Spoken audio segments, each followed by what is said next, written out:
Hello friends, this is Rishayan.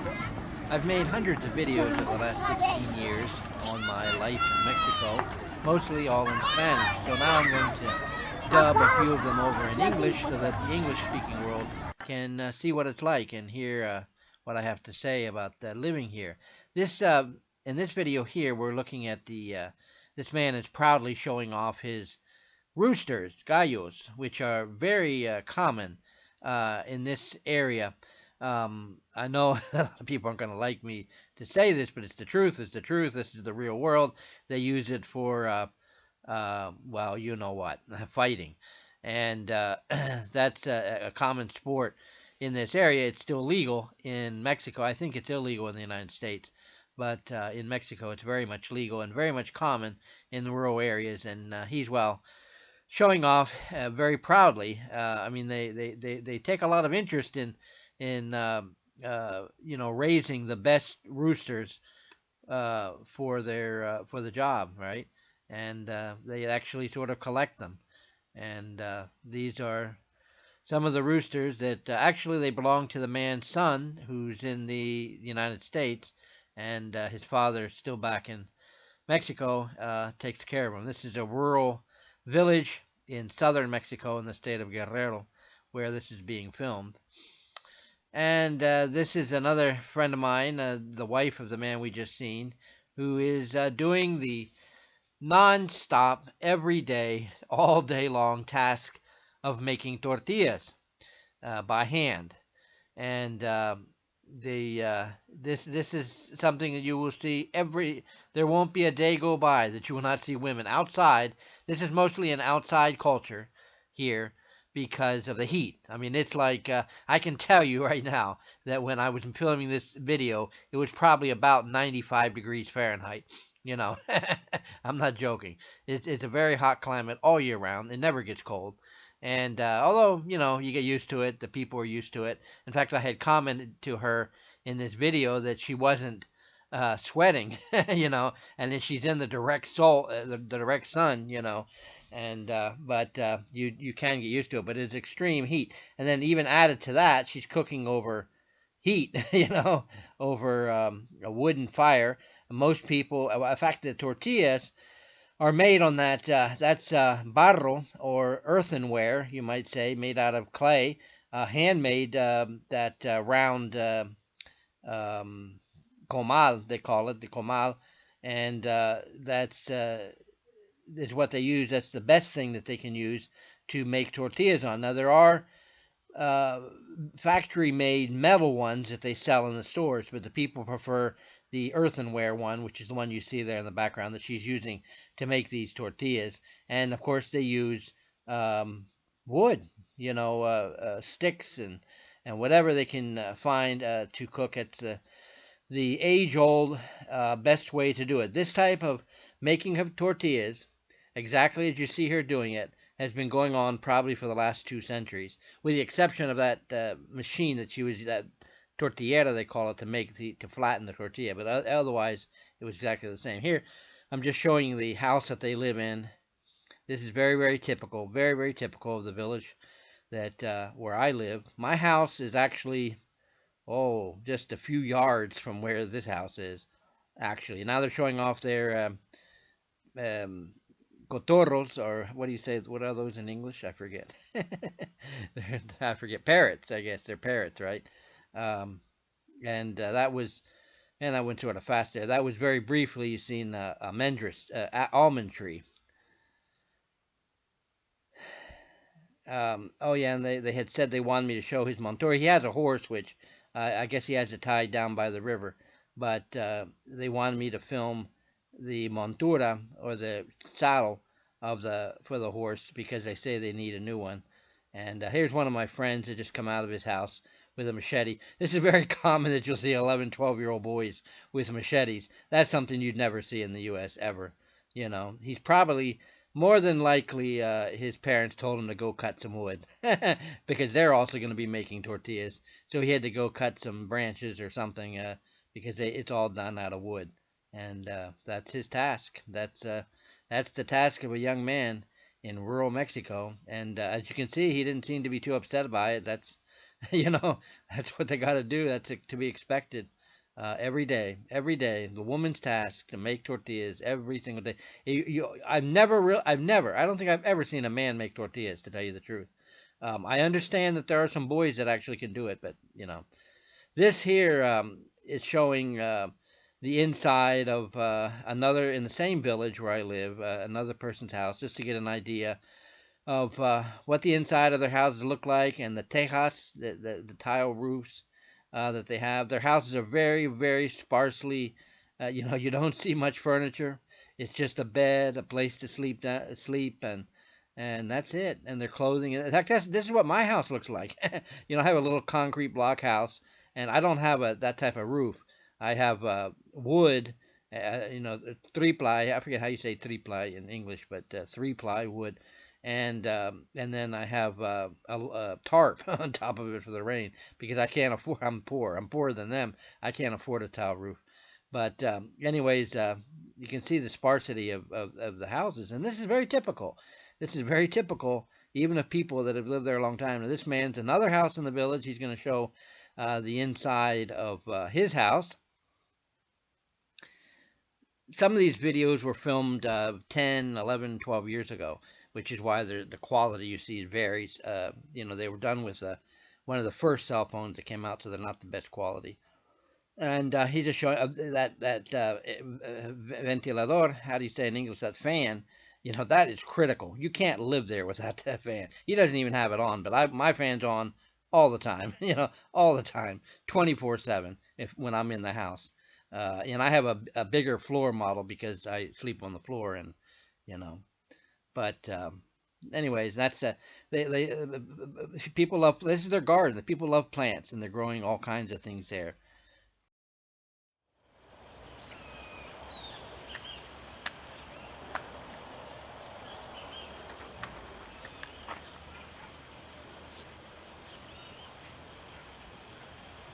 ¿Qué es ese tamarindo? No, cubato, ¿Eh?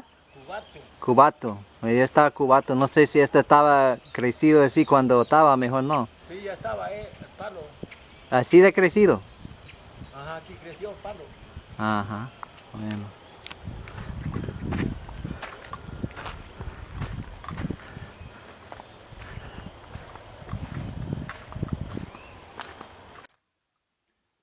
Now, this house here that I'm going to show, I actually lived in myself very briefly.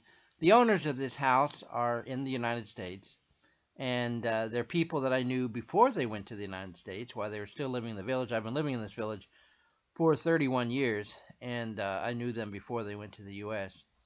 And so I don't know. This is many years ago. They not that house. That's a house that's being built there behind the house. That house wasn't there when I stayed there. But anyways, let's see, where does this video go? I'm showing my friend, the contractor, Antonio Leva. This house here that we're showing, these videos were originally made for the owners of the house in the U.S. They requested that I film their properties, and they were made, of course, in Spanish. Uh, but anyways, so this house I had stayed in briefly. It was empty at the time, and I had lived in it briefly. Now they have other people living there, but the people that are living there, I think I believe they don't even pay rent. They probably just they lend the house.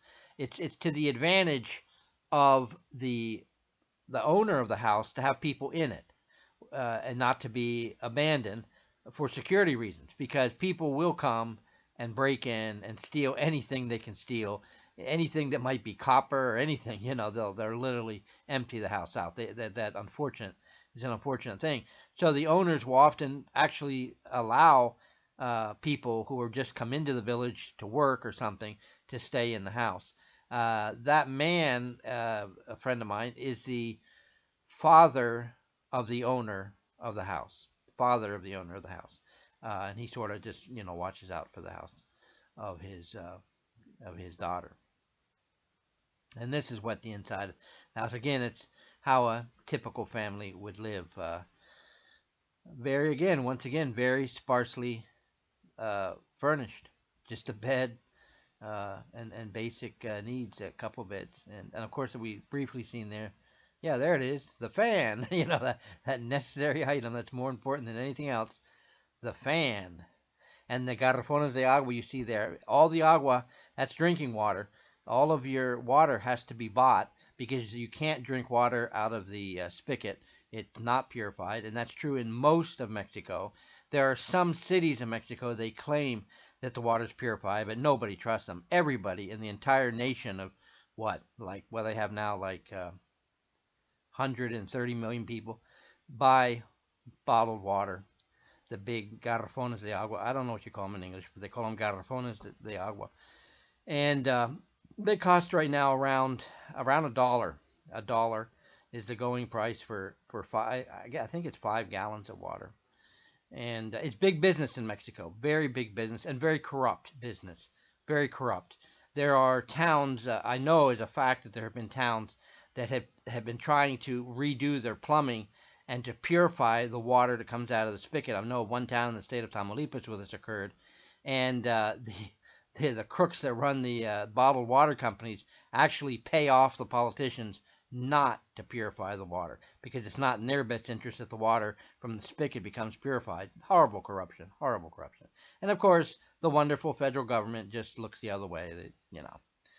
That's not good for the future of Mexico. But anyways, they haven't cleaned that thing. You can see all those cobwebs there. But so that's that house. That's basically a tour of another typical dwelling of, and I think that lady there was the lady that's living in the house, and I doubt she pays rent. I'm more than likely because they've lent houses to me, and that's where they cook. You can see there, that's their little primitive stove there behind the man. He's saying something to his kids up in the north, passing greetings to them. Now this that we're going to see here is another house owned by this man's daughter also. They own several properties in the village. When you go to the United States and my Mexican friends literally work their butts off, really 2-3 jobs, both man and woman, and they send a large portion of that money back, and they're investing in houses and land and whatever. I mean, people just don't realize how hard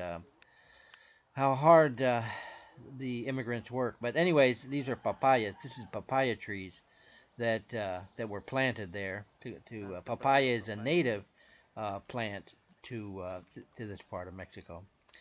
But anyway, so we're going to see this house. She wanted us to film this house, and I would say that the lady that's living here no longer lives in this house. Incidentally, she lives in another house that I believe belongs to her, this older lady. But she is a very sad case. The lady's still living to this day, to the best of my knowledge. Or at least she was as of 7 months ago, which is the last time I was there.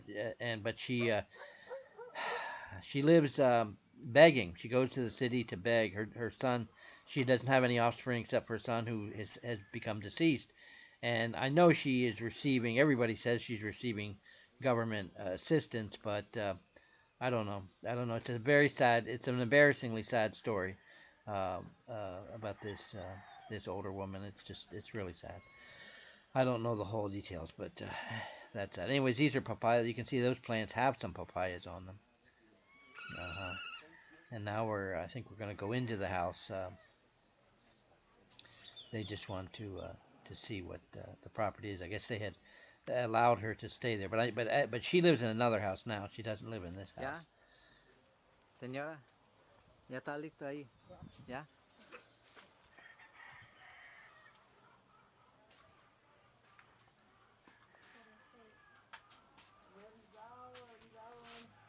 That's how she cooks. There's the comal, and she's not cooking anything right now, but that's the comal where they make tortillas. That's the principal staple, the number one food that people eat every single day.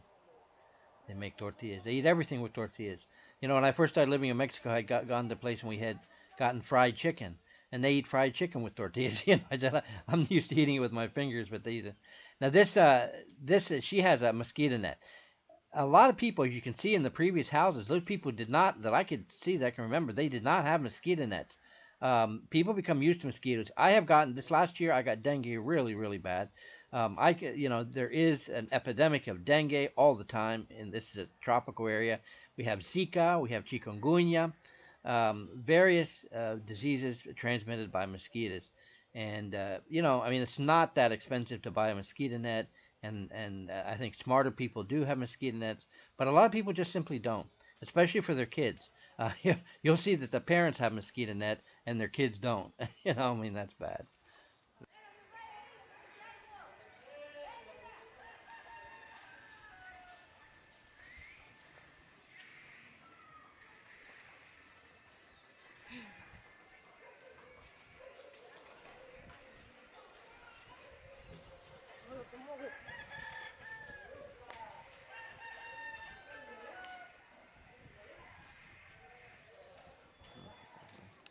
This is was filmed in a neighboring village, but it's also a village where I live in and continue to live in occasionally, and I live in both villages actually.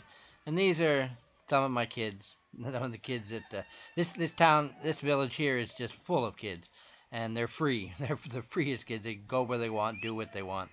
And this was filmed a few years ago before cell phone. There were cell phones, but they weren't as big as they are today, and so they still had those what they call maquinitas that they stick coins into and play. But the kids here very happy. This is in the new basketball court that they just built a few years ago. And this boy here, a good friend of mine, is now. I think he's got kids, but he's now an adult. He's now an adult and working. And the other one I don't know too much about, but what has happened to him. I believe he's still there too in the village. But the free life of kids in Mexico, just no stress, just living, going, doing whatever they want. It's wonderful. No fue que la que quisiera ir que fuera, no, pero mamá dice la invitaron. No, la que quisiera ir que fuera.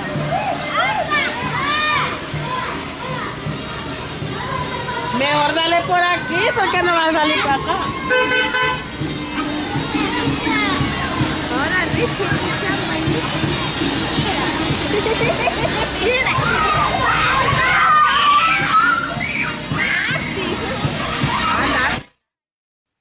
Okay, this is a little parade that they're having for a young lady that has become engaged to celebrate her engagement, to get married. And in this part of Mexico, all the time they have festivals and events. All the time. It's really a beautiful life. And so here they're just having a little parade in the street, her and her friends, celebrating this beautiful young girl's engagement to get married. And they contract with that guy with the cart, to take her around the village, and they have music, and of course they're drinking.